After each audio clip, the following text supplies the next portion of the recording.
it's rather more frequent occurrence as I age. You should all have received an email either in the recentish past from me or more recently via Chris John. If you have received it, you don't need to do anything else to be on a list to get sent stuff. If there are any of you who have not received either of those two emails, probably easiest if you just email me at my email address, which is on the front of this handout. I've got my email address up here. Should we have received two, or is it an either or? It's an either. If you've received One either one of those two, it's okay. Yeah.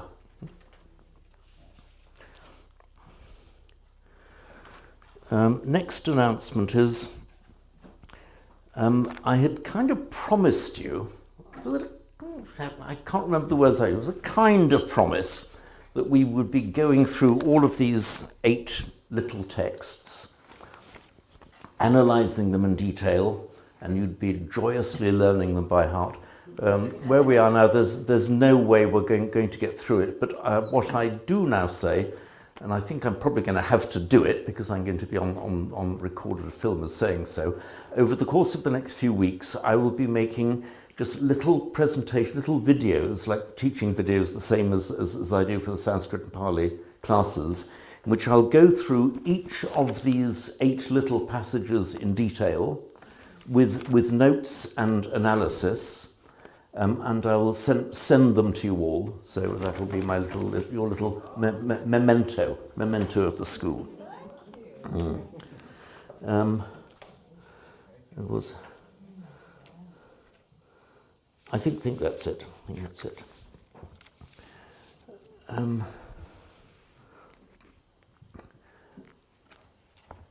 Just a little aside, a delightful coincidence occurred. I was in the bookshop buying books. That's what it does in a bookshop. And I bought a second-hand one, and it was falling to bits. They persuaded me to part with a £5 for it. No, seriously, it was cheap at the price. Very good value, Duncan. Thank you for that. But even more worth it because out of that second-hand book fell a bookmark. Yes. Okay. The bookmark reads, "The Buddhist Society, Golden Jubilee, 1924 to 1974. So out of the book fell the bookmark of exactly halfway between the foundation of the society and now. I will treasure this. And it, bookmark, incidentally, also has on the back some translations of the very same passages that we're going to be talking about. Translations, I should say, that are wide open to, I'm not going to say criticism, that's too harsh a word, but deeper analysis to penetrate into it.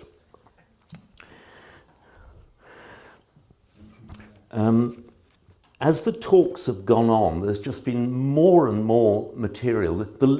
Before I arrived here, I had a list of things I was going to be talking about. Now that we've reached this stage, the list of things yet to be talked about has grown considerably longer than the list I started. Seriously, it has. While it's all fresh in your mind, I'm going to talk about some of the words that Roy has just been using in the talk just before lunch. In particular, one very important word is bodhicitta.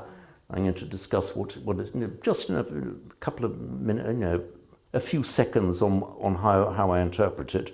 Fear not, because although I do not hold myself out as a Dhamma teacher in any way, what I'm about to say, I did clear with Roy when I buttonholed him just before lunch. So what I'm about to say, bodhicitta, has been cleared by Roy. I wish Roy had been here so he could stop me. But anyway, be assured, he's given it the okay. Now, if I can find this next task is to find the piece of paper where I've written things down.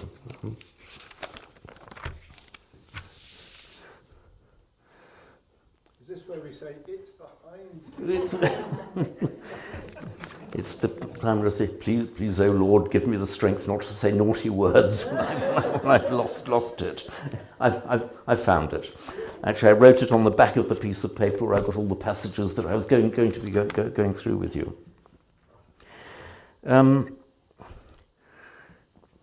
Actually, we might as well go. These are kind of the end of the list, simply because it's the most recent talk. By the way, I've got this mic which was playing up earlier. Is it coming through properly clear, without echoes? Good, thanks. Let's jump into bodhicitta, which is an absolutely central word, certainly central to what Roy was saying, and analyze what the word means. Now, chitta had often been translated as mind. You know, I think most of you are familiar with the system, but in the system of romanization, of transliteration to Roman script that we use, the C just represents the sound ch. There is a C with an H, but that represents the aspirated sound ch, as in another word that was coming up earlier, chanda. I'll get back to that. So the chitta, it's a kind of collective, semi-royal we as a group, my students and I, when we're analysing a word, we get back to the root of the word. The root is the irreducible minimum of the word. There are some of my students who nod in a kind way. Yes, we've heard that before. Get on. Thank you, Chris. Okay. Anyway, hopefully, Chris, please say yes. You will have seen the value of going back to the root and that.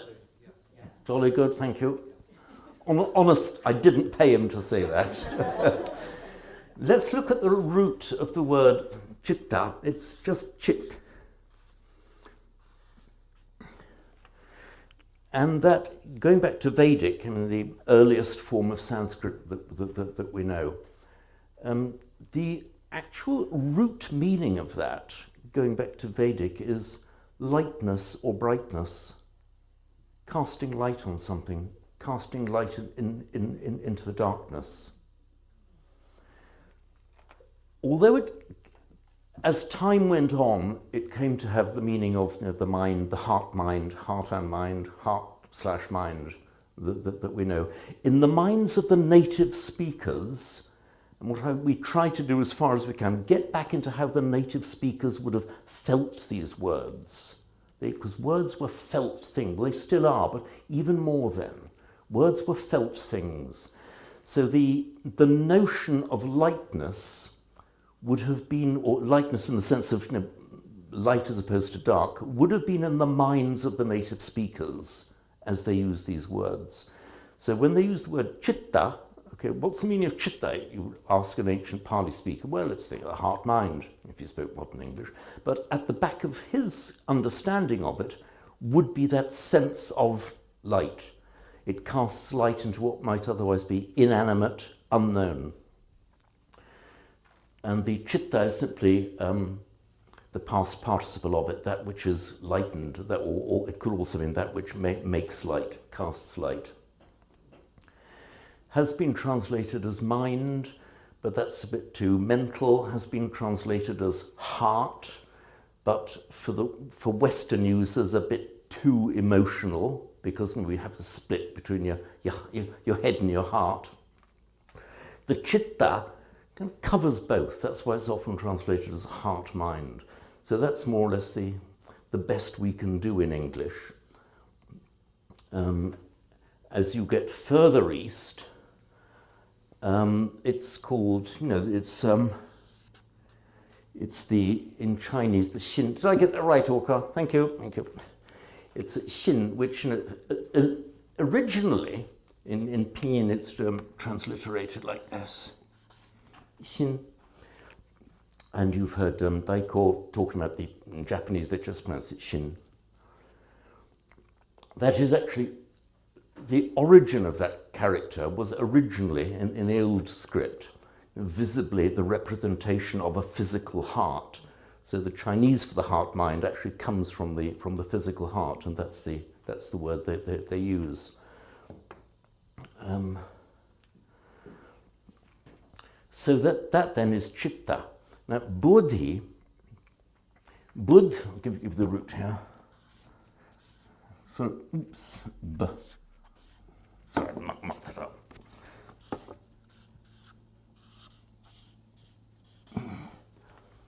The root bud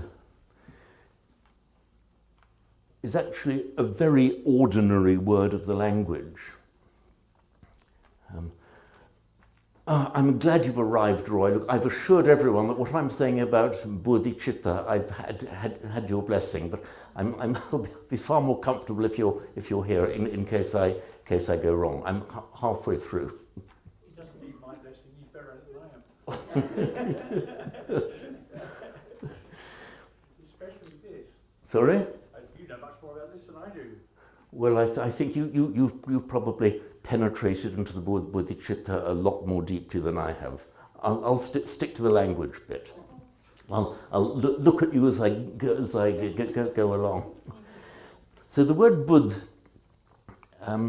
is a very ordinary word of the language, simply meaning wake up. Oi, you, wake up! You know, Buddha, wake up. And so I think I mentioned earlier in the modern Slavonic languages, budica in Russian is to wake. What was it in Croatian? Budi or probudi. Wonderful, you see, budi, probudi, you see. And Russian for an alarm clock is a budilnik. And it's something that makes you a Buddha, you know, it wakes you. So it's a very ordinary word of the language. Bodhi is simply nothing more esoteric in linguistic terms. I mean, it's just a verbal noun. It's one of the ways of making a verbal noun. So awakening, becoming awake. As a matter of pure ordinary language, that's what it means. So bodhicitta then is a compound word. It is the chitta, which we can do no better than translators heart-mind. It's the entire complex of thought and emotion and everything in between. It's the mixture of the heart and the head, the combined dynamic of heart and head.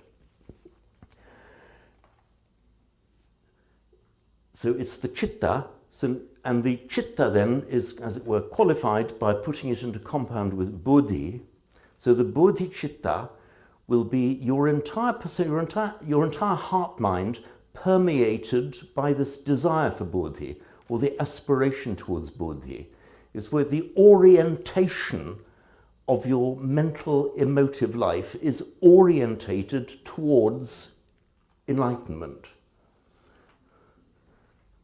Do you approve, Roy, of what I... Thank you very much. I'm relieved. I shall carry on with a happier chitta now. Might be interesting to note, James, that during COVID, Ajahn Suchita, who's based at Chitta Viveka, explored this chitta word in great length. And I'm sure all those videos are on YouTube. Okay, right. Does anything that I said now disagree with? Well, I'm sure I would have forgotten it. Okay. So Ajahn Suchitto did it at Chitta Viveka. Exactly. The prefix su, by the way, just generally means good. It's cognate with the Greek. In modern Greek, they pronounce it F, and we pronounce it U, the EU prefix. So he whose chitta is good, of lovely chitta. And the chitta viveka, the seclusion of the chitta. Please. I don't know, there's probably, I don't know if there's any correlation, but città with an accent at the end in Italian means city. No, I'm afraid not. No, I think it's, in fact, you have, it's written like that with a grave accent, isn't it? Città. Now, I'm afraid città is simply the modern form of the Latin civitas. which was just truncated into Italian in the form of città.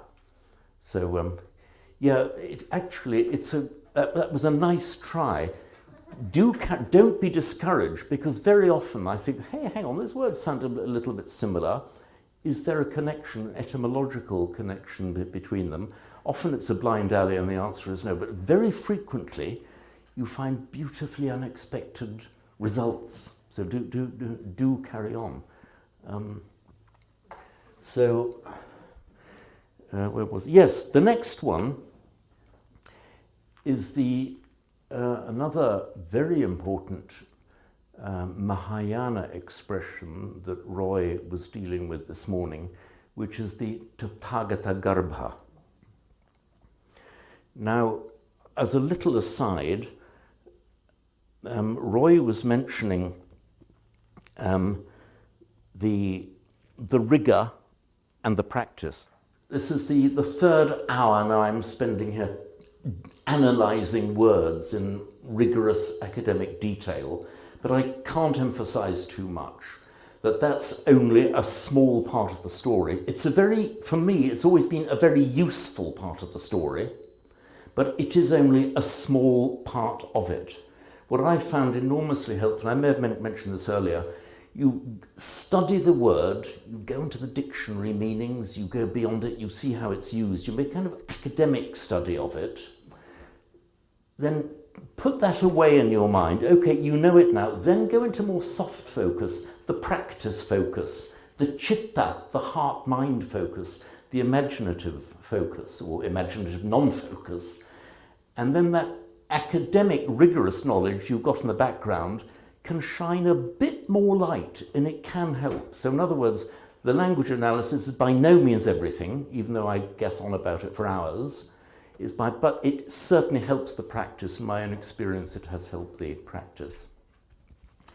So against that background, I now give you a linguistic analysis of this highly esoteric phrase, Tathagata Garbha.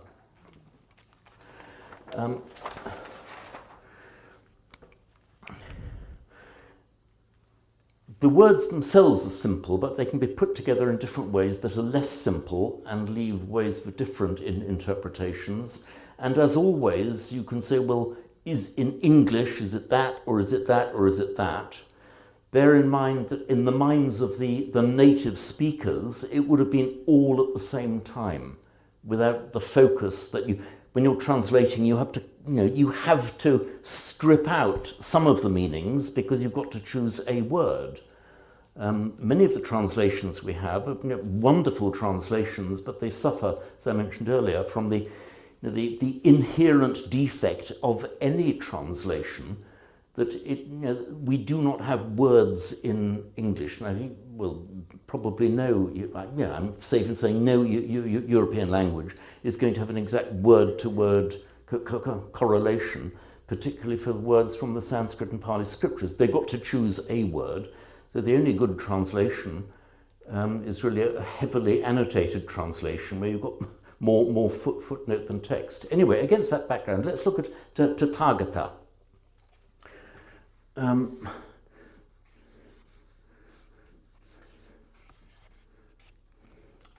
Tatha is a very ordinary word of the language, meaning thus or such. It's an adverb, no. So thus. Gata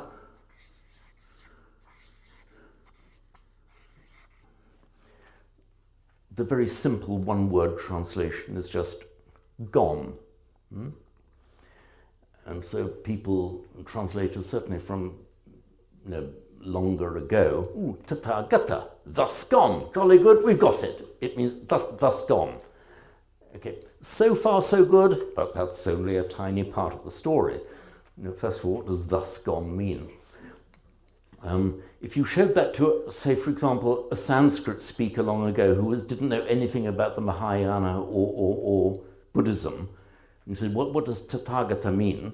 He asked, well, thus gone. It means gone like that, gone in that way. And without knowledge of the esoteric Mahayana meaning, it wouldn't actually mean very much even to a native Sanskrit speaker. The plot thickens slightly. Incidentally, gata is the past participle from the root gam, meaning to go. Cognate actually with our English words go and come, are both from that same root. If you put a prefix a in front of it, the verbal prefix a, that, so to speak, reverses the direction of that movement. With verbs of motion, by a little bit of grammar here, with verbs of motion, actual or implied, putting the prefix a reverses the motion. Gum to go, a gum to come. Da to give, ada to take, as in the precepts. Adinna, dana, veramani, taking what is not given. The ungiven, so another little rabbit hole here. My regular students will know what we mean by rabbit holes. You have this little interesting aside, and you follow the rabbit hole. Adinna dana is adinna, the ungiven, dinna, given. Negate it, adinna, ungiven, what is not given. Dana, we all know, means giving.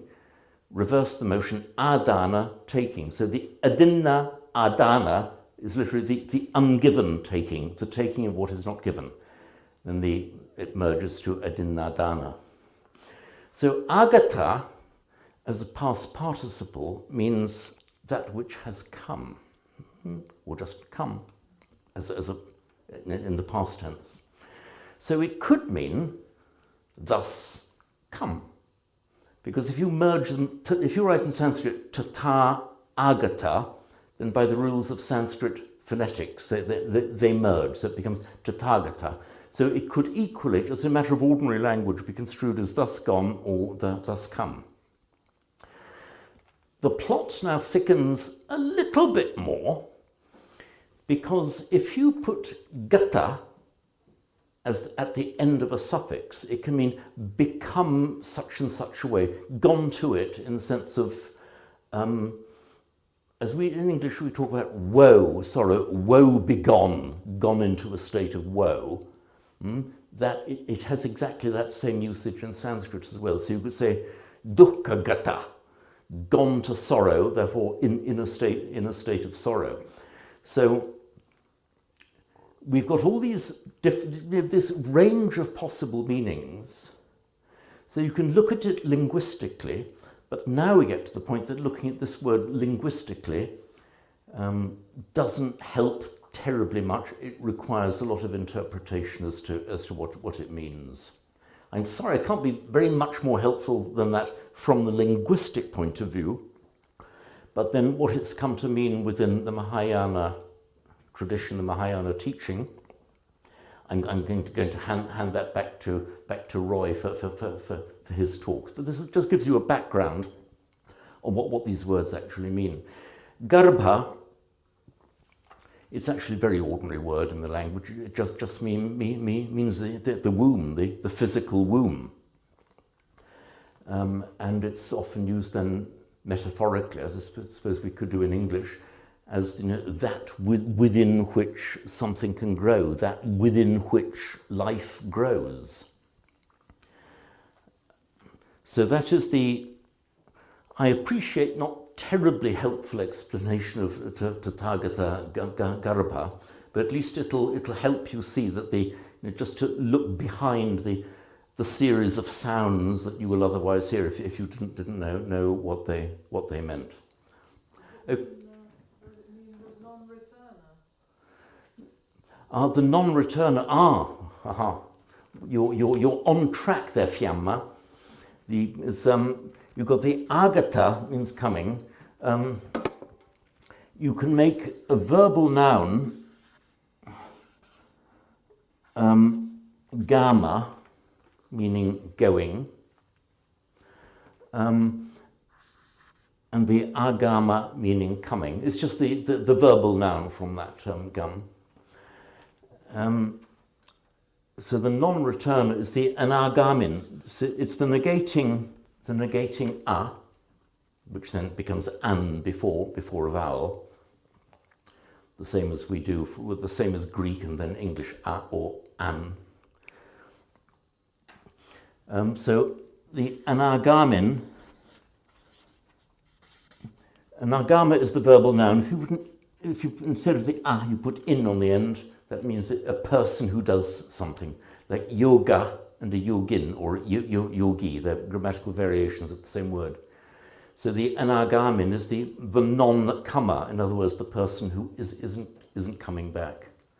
And you've got the word sakad, or sakrit in Sanskrit, sakad in Pali, means a once-comer, means the once returner. In Pali, that's the sakadagami, one who's coming just once. James, can I just ask you, where do we go with that observation about woe begone? So we've kind of got thus begone kind of thing. What does the whole word mean then in that interpretation? Gone to a state of suchness. So yeah, so we can use thus as thusness, gone to thusness. Okay. It gets slightly more complicated, but hopefully I shall simplify this. We have the word I've just given you as tata, which has meaning thus. You can make an abstract noun of it, just as we can say thusness, we can invent the words suchness or thusness. You can make an abstract noun of it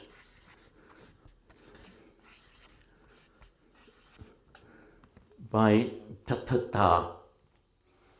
Get the non-aspirates and aspirates. Ta-ta-ta. It's a bit of a mouthful. When you interpret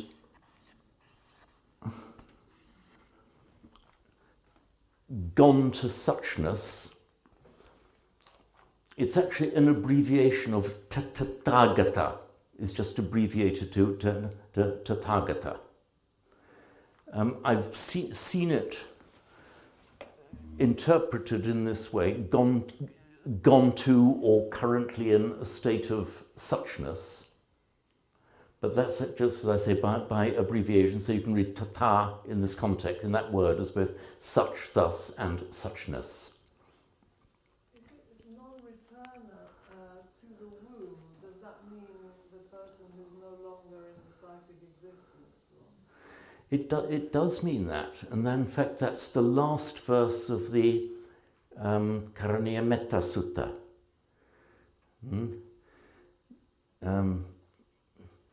Nahi puna garbhame titi, he no longer goes to a garbha,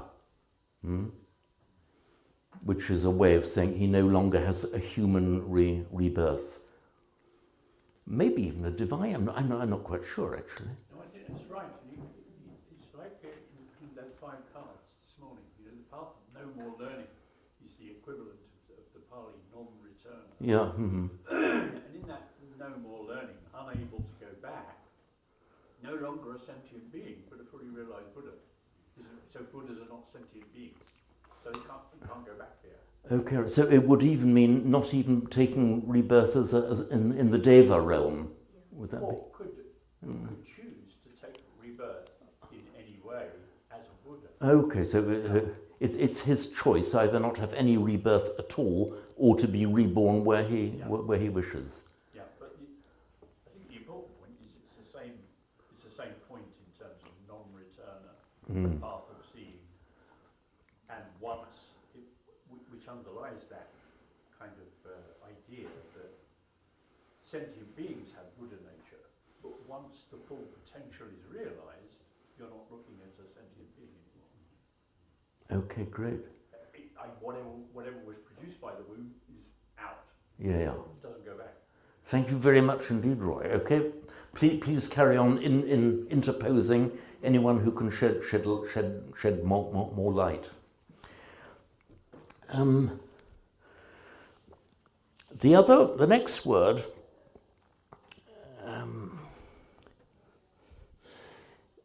the word practice was used.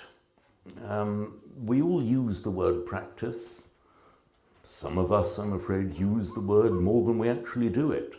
But Roy was talking about practice. all of those who've spoken here have spoken about practice. I was very happy to hear Roy saying practice means cultivating, because I'll get back to what the word actually means. Practice, well done, bhavana, I will analyze. There are a couple of you who've heard me analyze the word bhavana before. Bear with me for the rest while I do it again. The word practice actually has a bit of a hard and stony meaning, maybe too hard and stony, because as Greek speakers will know, Platon, correct me if I'm wrong, it's from the word praxis, just means like action, from the same root as the Greek word pragma, meaning a thing, from which we have our English word via Greek, pragmatic. So it's very much something that you do. And for example, the Acts of the Apostles is the praxis apostolon, is that right? So it just means like action, acts that you do, thingy things. Sanskrit and Pali do have a closely corresponding word, which is kriya, from the same root, karma, the kriya. We're actually doing something. But in the sense of one's Buddhist practice, the word is, as was it Fyama, was it you who just mentioned it? The word is bhavana, which, like so many of the words, is a lovely and expressive word. Bhavana. It comes from the root bhu,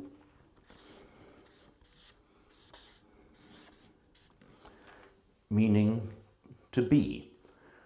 Our English word be comes from that same root. Croatian, please? Biti, jolly good. Is that bhu or bi? And believe it or not, what's it become in Greek, Platon? To be. No, this word bhu. Is it not imi? Yeah, imi. No, this root reflects in Greek as physis.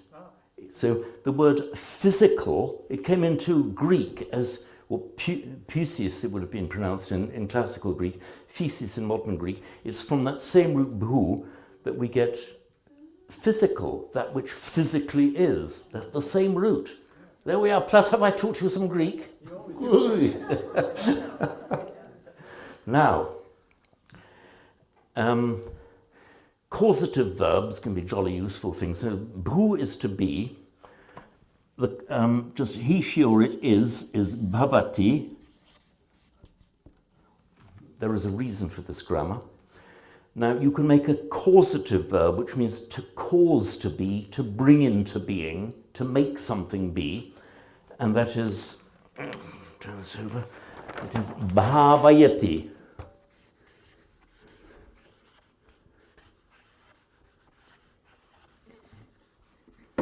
Bhavayati means to make something be, to bring it into being. It actually has kind of a double meaning, either creating or bringing something into being that did not exist before, or that which already does exist, enhancing its being, giving it more being, which is why we say development, or back to the plant analogy, cultivation. So bhavayati, and the verbal noun from that is bhavana. So when we talk about our bhavana, our practice, what we are literally saying is bringing something into being or enhancing the being of what already is, developing and cultivating what's there. Would that be the same as making manifest the Buddha nature? I think making manifest, they probably use a different word. I don't think I've seen, it probably could be. As best I recall, I'm speaking from very much a Theravada background here. In the uses of the word bhavana that I recall seeing, it's always the cultivation of a certain quality, either cultivation of your meditation practice or the cultivation of a particular quality. I mean, Roy this morning mentioned in Pali metta bhavana, the metta bhavana, probably the most important bhavana you can do. That is metta.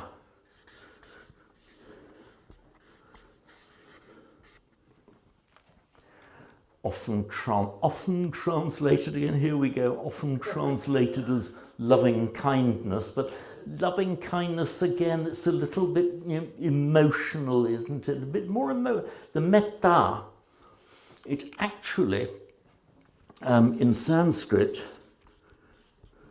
it is maitriya, it becomes metta in Pali.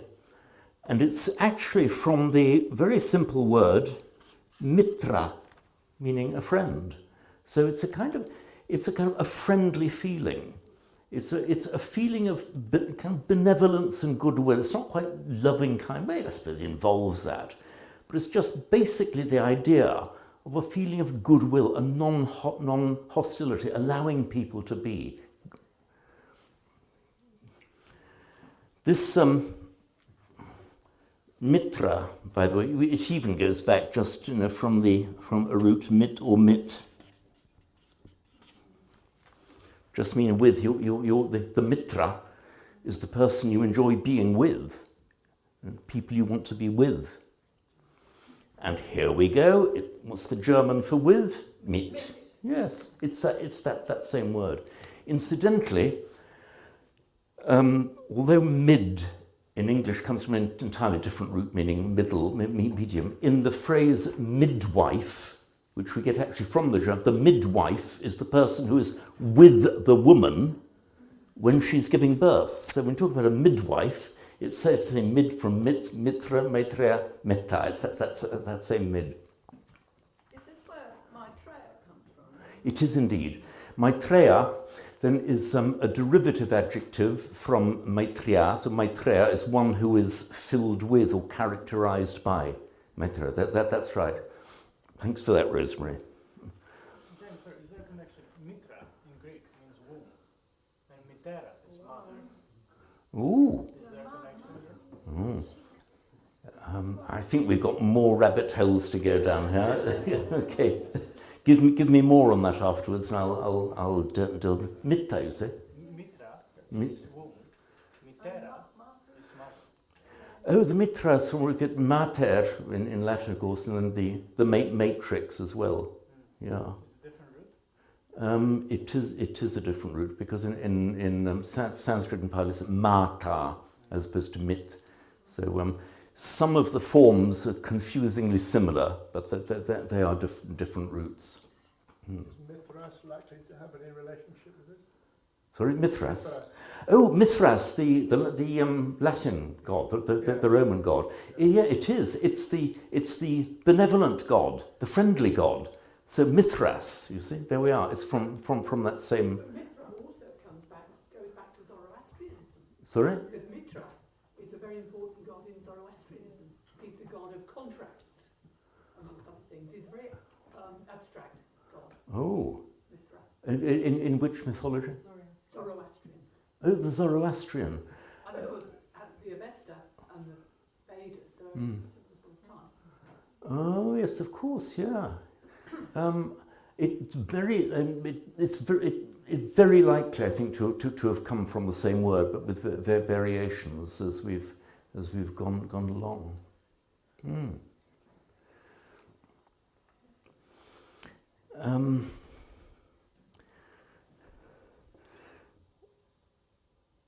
So I'm just looking for. My notes were written on scraps of paper and upside down in different places. Prajna paramita. It's another wonderful one that Roy was talking about. Those of you who were with me, was it yesterday, or not yesterday, whenever it was, the last time or the time before that, I dealt with prajna, in Pali, panya, prajna.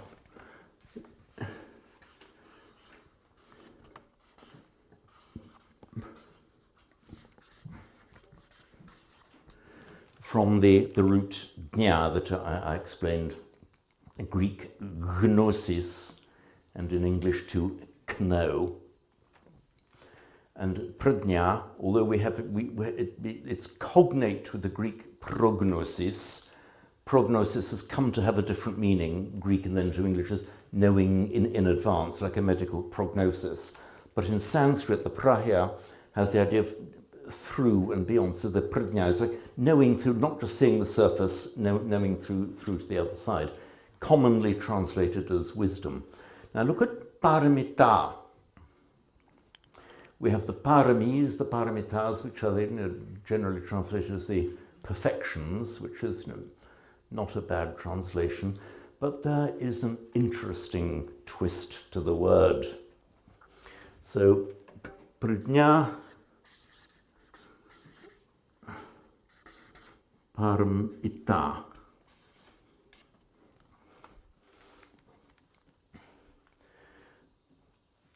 Often translated then as the perfection of wisdom. Perfection in the sense of the perfections, the various perfections that one can achieve. Now,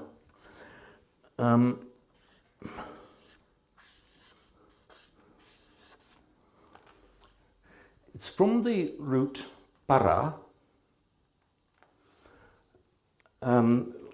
which basically means other, but by extension far. I think we've got words from Greek where para means kind of other. Parapombi is to send a message to something. We use para as adjacent to or Adjacent to. Paramedic, for example, somebody's not actually a doctor, but it works with the medics. In Sanskrit, it more has the meaning of other or distant.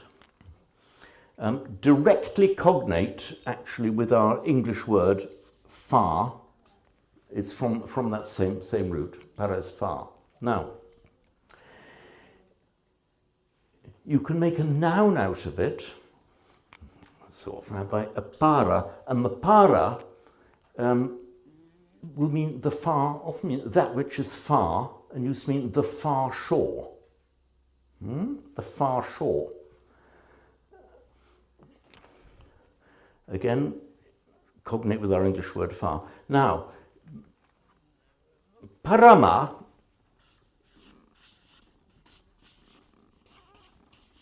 as a superlative adjective, this grammar will have a bit of purpose, I promise you. As a superlative adjective, parama is cognate with our English word furthermost, in other words, the most far, that which is furthest out.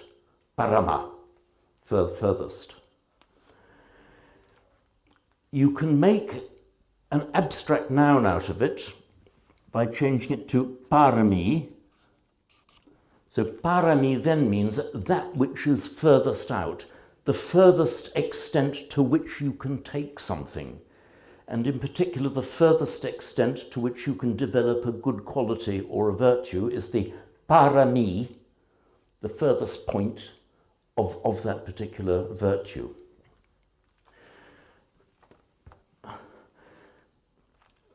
So what then is paramita? There are two interpretations, both of which are perfectly good. Slightly disputed by scholars, but now look. Paramita, interpretation number one, it's an alternative abstract noun of parami. So parami, paramita, treated as having the same thing. Or an interpretation that I prefer,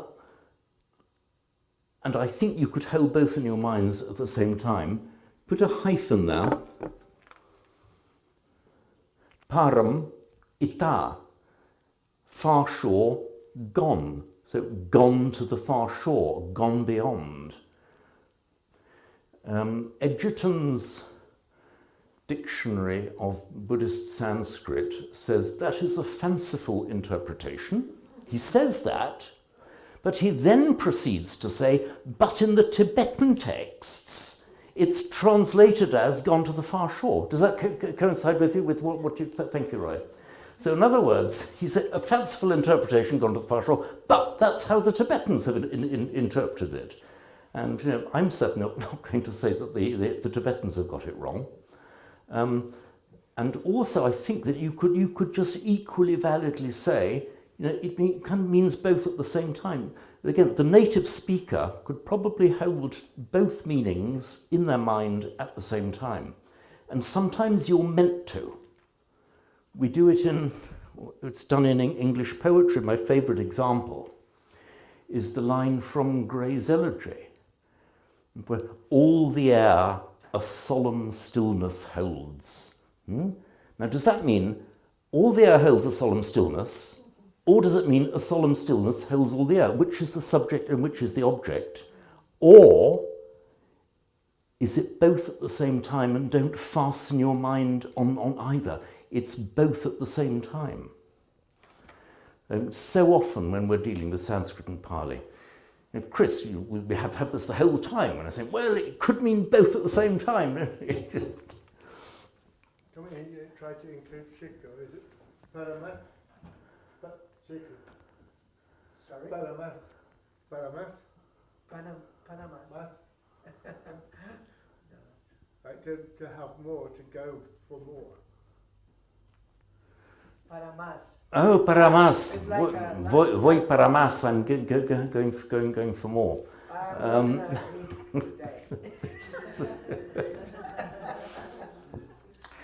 Okay, I like it, Richard, but I don't think with academic rigour I can say that it's accurate. I'm not surprised.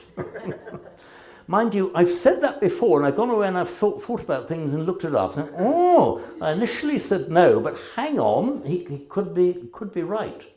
If we're all here next year, see, I'll come back to you on that one. Don't be discouraged, Chris. Sorry?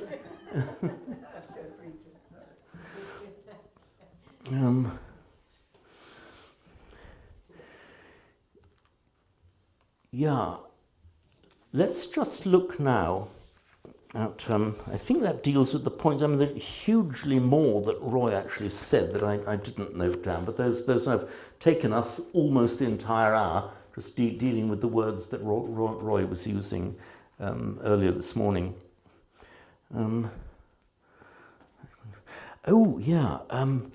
Another point that really struck me was when you were talking about the imagination. The imagination. This now comes as, can you look at, if you've got these sheets with you, the little snippets I gave, the Eightfold Path. It's number 7 if you've got it with you, but I can just write it down here, which in Pali is known as Samma Sankappa. Again, it shows you the power of these individual words.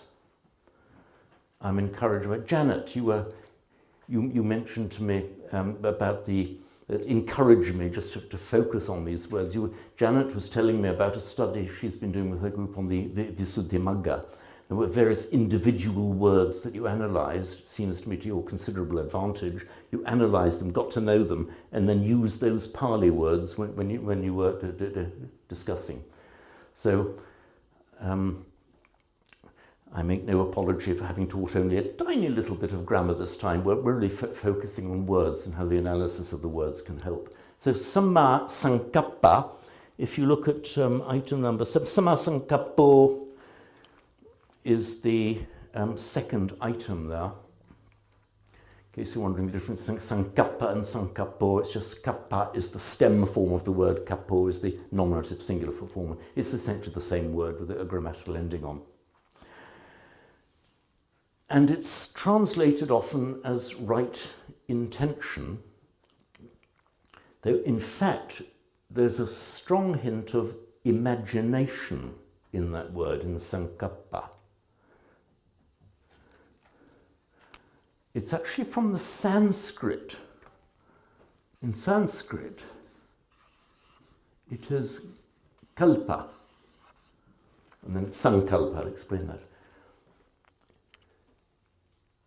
And kalpa, by the normal phonetic rules in Pali, becomes kappa. The original meaning of that word, loosely translated into English, is an ordering of the mind, or an imagination, the creation of an image. And in Hindu cosmogony, you know, Hindu theory of the creation of the universe is a kalpa or a sankalpa, the formation of a kalpa, in the mind of Brahma. So in other words, the universe, the word for the universe, and then by extension the duration of the universe, is an imagination.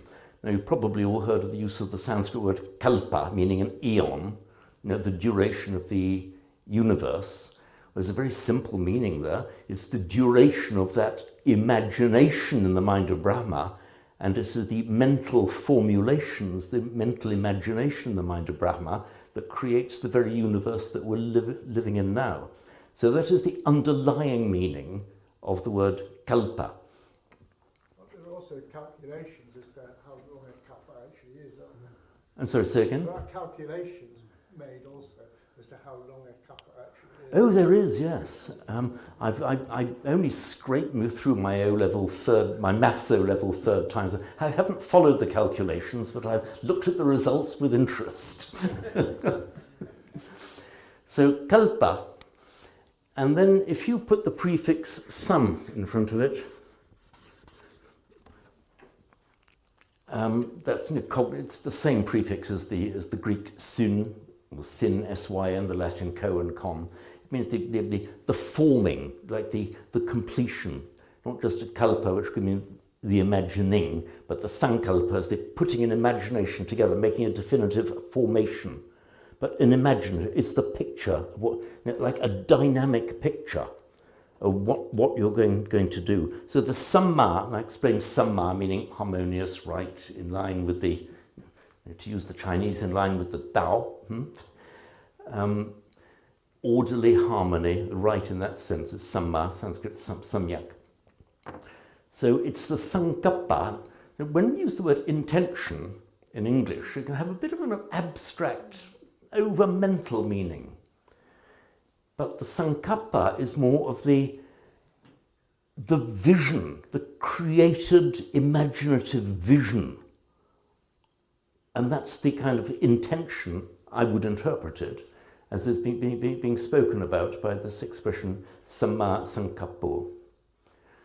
Roy, are you able to assist on whether Tibetan helps on the point? Not specifically in the language, but in terms of the meaning, yes. Okay. Like the English, when we say, you know, intention, the intention to do something, you get the idea from Tibetan that it's much more important than, you know, I have an idea to do something. Yeah. No, it is the intention is you really mean you're going to do it with everything you've got. Right. It's that vision that is guiding your chitta, guiding your mind and heart to do it. Right. Good, excellent. So we see this, you know, it much more than intention. Indeed, back to the very same word, ultimately, that according to the Hindus, keeps the universe in existence. We are a kalpa in the mind of Brahma, according to the Hindus. I make no doctrinal statements either way. One last thing I'm going to look at, very briefly now, we're nearly on time, is, it was the final words that the Buddha spoke, appamadena sampadeta.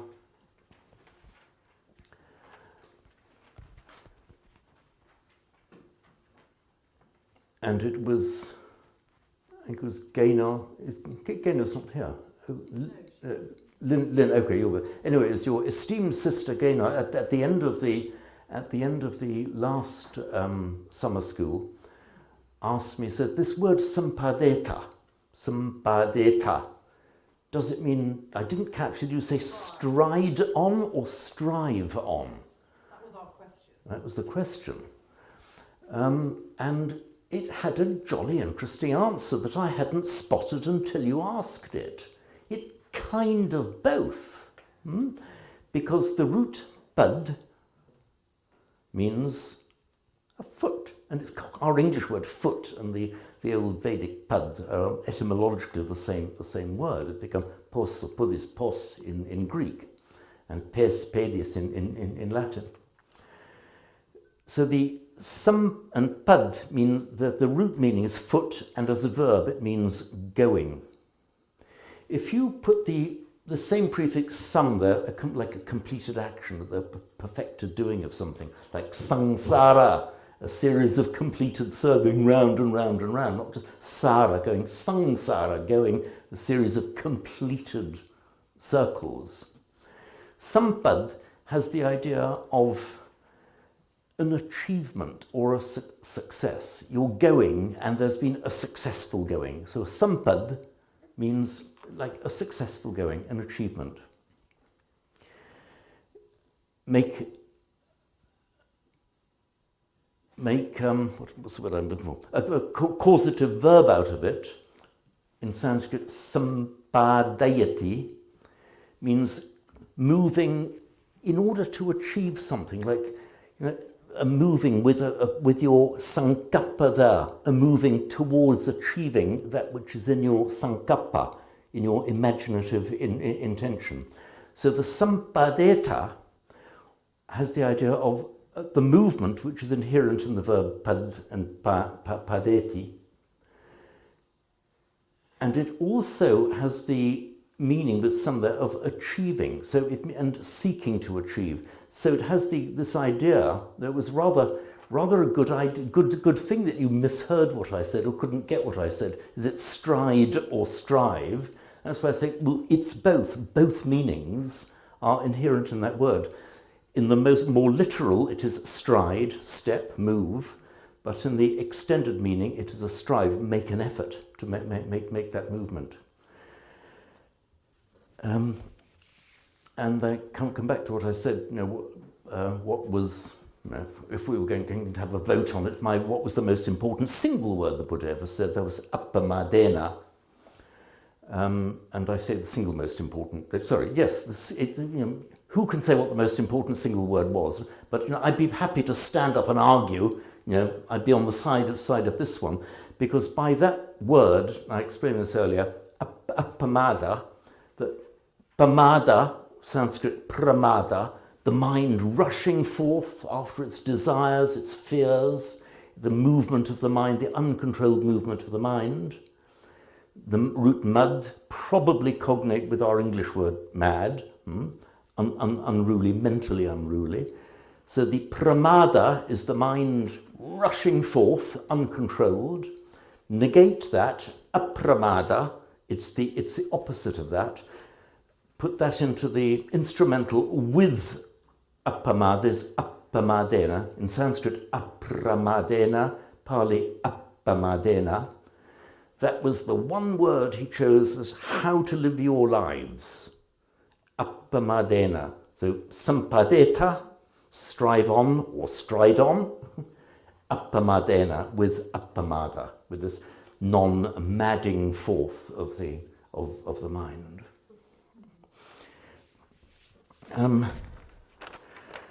We kind of run out of time, but as I said, I will, over the course of the next few weeks, I'll do it as soon as I can. You know what it's like when you get back home after these things, life gets in the way. I shall try to leave myself a bit of life too to do this. And I'll email all the clips I'll be doing on it. One thing, Bernie, I've remembered without being reminded, maybe I'm not getting so old after all. I'd love to talk to anyone who wants to ask questions, but Bernie has said they're doing some interviews immediately after this, so if we could kind of leave the lecture theatre now, so to leave Chico and Bernie to set up the camera and everything for the interviews. So that's it. I hope it's been of some use, and thank you very much for listening. Thank you. Thank you. Thank you. Thanks. Thank you.